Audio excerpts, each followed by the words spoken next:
Hello everyone, XV here from youtube.com/XVRogueGaming, back with another guide for Dotacinema. With the conclusion of the laning guides, it only makes sense to do one on jungling. Remember that this guide is designed for introductory learning. If you're not a new player, click the link above to watch the advanced version instead. Jungling refers to killing the neutral creeps outside of the lanes during the early game.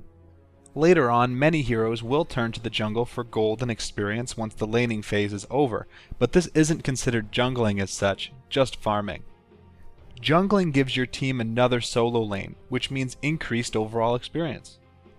In the jungle, you're not competing for last hits against allies or enemies. So, like experience, your team can potentially see increased overall income as well. From the jungle, you can also assist lanes via ganking or pulling. You're always off the map, so this makes ganking a lot easier, and by taking on the responsibility of pulling, you enable your allies to remain in lane so as not to miss last hits or experience. This can also be used as a much needed reprieve from tanking the mobs yourself. Neutral creeps spawn at the 30-second mark and again on every minute, provided that no unit is within a predetermined area around their camp. There are 3 different camp types laid out across the map: small, medium, and large. Note that this is in reference to the literal size of the creep, as well as their difficulty and the amount of experience they offer. The camps themselves are actually all the same physical size. Another way to think of it is easy, medium, and hard camps. The small camp creep have the lowest HP, and individually do the least amount of damage and give little golden experience. Regardless of spawn, however, 2 camps worth will be enough to bring you to level 2. These camps act as a starting point for most jungling heroes. Note that if starting with these camps you feel unable to both finish it off and evacuate the area before the minute mark, it is best to pull the surviving creep out and stack the camp rather than wait for it to respawn, or rushing to a medium or hard camp early. A fast level 2 is key for most heroes and revolves around fighting this camp twice right off the bat. As the name would imply, medium camps are home to tougher enemies. They deal a marginal amount more damage, but have a large increase in hit points, which will mean that they dish out a lot more pain before dying. Here, the golden experience is worth about 25% more than a small camp, but on average, you'll take twice the damage. Continuing the trend, large creep are even more difficult.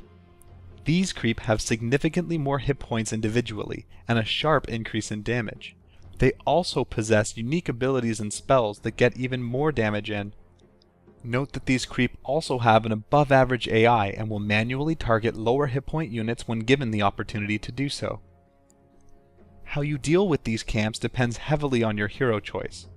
While every hero jungles slightly differently, there are 3 primary methods. Summoners encompass heroes who create or take control of units. It's no consequence whether these units are permanent or temporary, as they facilitate the same purpose regardless. Using these bonus units to attack and DPS, the hero is left free to attack the neutral creeps with impunity.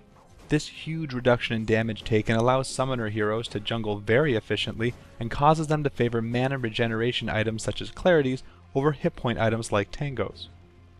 Items that provide auras are also greatly beneficial, and the Ring of Basilius is a go-to for many summoners for this reason, providing both early game mana regeneration and an armor buff to their creep. To maximize the value of creep, it's important to micro them by pulling back wounded summons in order to spread the damage across them. Note that if a creep is about to expire, however, there's no harm in letting it die. So what do I mean when I say a clarity is worth more than a tango to this type of hero? Let's use Nature's Prophet as an example. A tango costs 90 gold, so each charge is therefore worth 30 gold and restores 115 hit points. A clarity costs 50 gold and replenishes 100 mana. Even at level 1, Nature's Call summons 2 Treants, each one possessing 550 hit points. Even if you consumed all 3 tango charges to match the value of 2 clarities, you'd barely replenish a third of the hit points you'd have otherwise summoned via Nature's Call, a ratio which only gets worse the more points invested into the skill. This is not even taking into account the substantial damage bonus the Treants provide. Ergo, you're much better off investing in mana regeneration and avoiding the damage yourself, letting your creeps die if you must, and altering your build to support summoning more.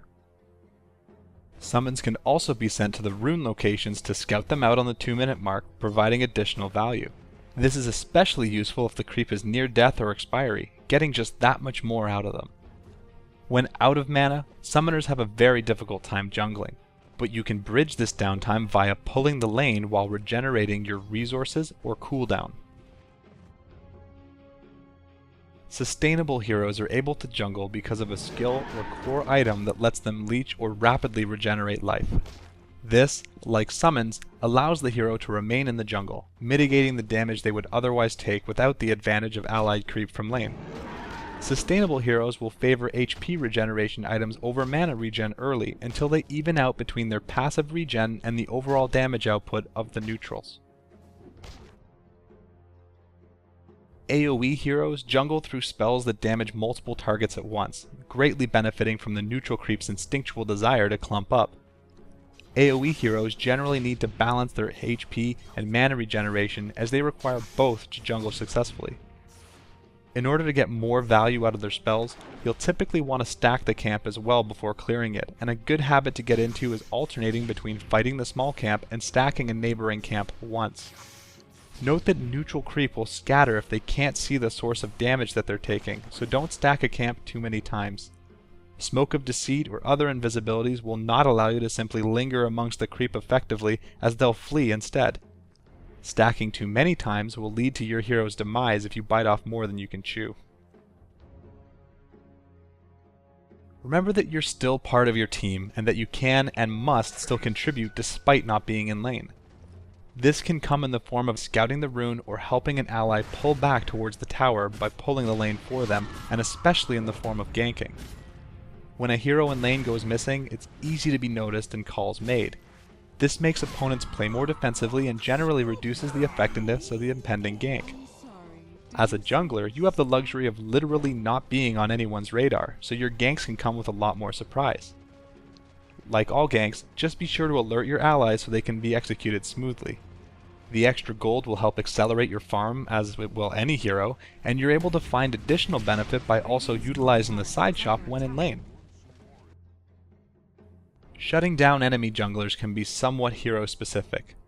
Blocking the small camp, for instance, will slow down a lot of junglers significantly, who rely on killing it twice early for level 2, forcing them to use a lot of their regen after facing more difficult camps first. Conversely, to hamper a jungler who starts with the hard camp, use a ward to block the camp farthest from lane, and then body block the other. Typically, the best way to shut down a jungler is to gank them. Isolated from their teammates and generally below full HP, they're actually rather easy targets to kill. Much in the same way the middle hero ganks side lanes, after acquiring a rune they can navigate into the jungle instead. The only difference is vision. Whether blocking a camp or not, having a ward in the jungle that can spot the enemy hero will make any ganks immensely easier to avoid wasted time wandering in enemy territory for an opponent who may not even be there. Feel free to borrow a hero from the adjacent lane as well to assist in ensuring the gank. Typically, it'll be a support anyways, who will always appreciate the gold. So that's it for the basic guide. If you'd like to learn more about jungling, click above for the advanced version. Remember, it's you who decide the topics I'll cover, so be sure to post in the comments below. As always, if you like this video, please thumbs up, share, and subscribe to Dotacinema and my channel to stay up to date. Until next week, this is XV, signing out.